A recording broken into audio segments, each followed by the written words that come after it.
ലേഖനങ്ങളിൽ പറയുന്നത് ദൈവത്തിന് വിരോധമായി ഉയരുന്ന ചിന്തകളെ, സങ്കല്പങ്ങളെ തകർക്കണമെന്ന്.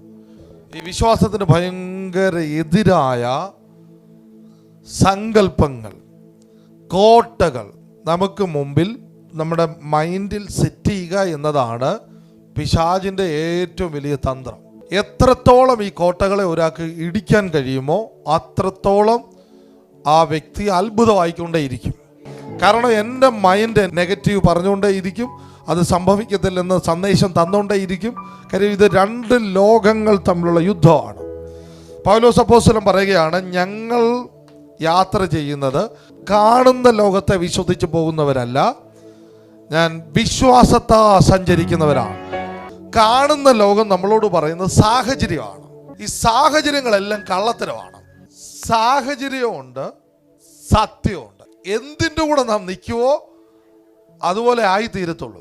യേശുവിൻ്റെ അടുത്ത് വന്നിട്ട് പറയുകയാണ്, യേശുവേ, യായിറോസിൻ്റെ കൊച്ചിൻ്റെ കേസ്. അന്നേരം വന്നിട്ട് പറഞ്ഞു, നീ ഇനി ബുദ്ധിമുട്ടണ്ട, കൊച്ചു മരിച്ചു പോയിരിക്കുന്നു. യേശുവിൻ്റെ മറുപടി, കൊച്ചു ഉറങ്ങുവാന്ന്.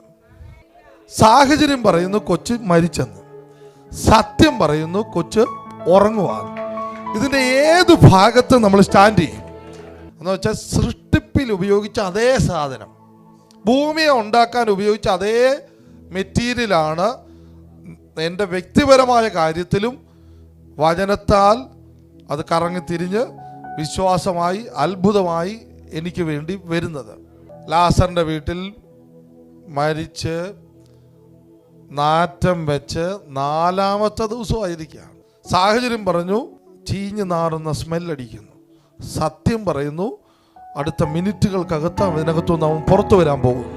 ഇത് തമ്മിൽ ഭയങ്കര ഫൈറ്റാണ്. സാഹചര്യവും സത്യവും തമ്മിൽ ഫൈറ്റാണ്. നമ്മുടെ മൈൻഡിലാണ് യുദ്ധം നടക്കുന്നത്. ഈ ബൈബിൾ നമുക്ക് സാഹചര്യത്തിന് പിന്തുണ തരുന്ന പുസ്തകമല്ല. ഈ ബൈബിൾ സത്യത്തിന് പിന്തുണ തരുന്ന പുസ്തകമാണ്. കാര്യം ഇത് സത്യവചനമാണ്. ഇത് സത്യത്തിന് മാത്രമേ പിന്തുണ തരത്തുള്ളൂ. സത്യം നിന്നോട് പറയുന്നു നീ ആ രോഗത്തിൽ നിന്ന് സൗഖ്യമാകും. സത്യം നിന്നോട് പറയുന്നു നിന്റെ കടഭാരത്തെ അവൻ അഴിച്ചു മാറ്റും. സത്യം നിന്നോട് പറയുന്നു നിന്റെ ഭർത്താവിന് അത്ഭുതമാകും.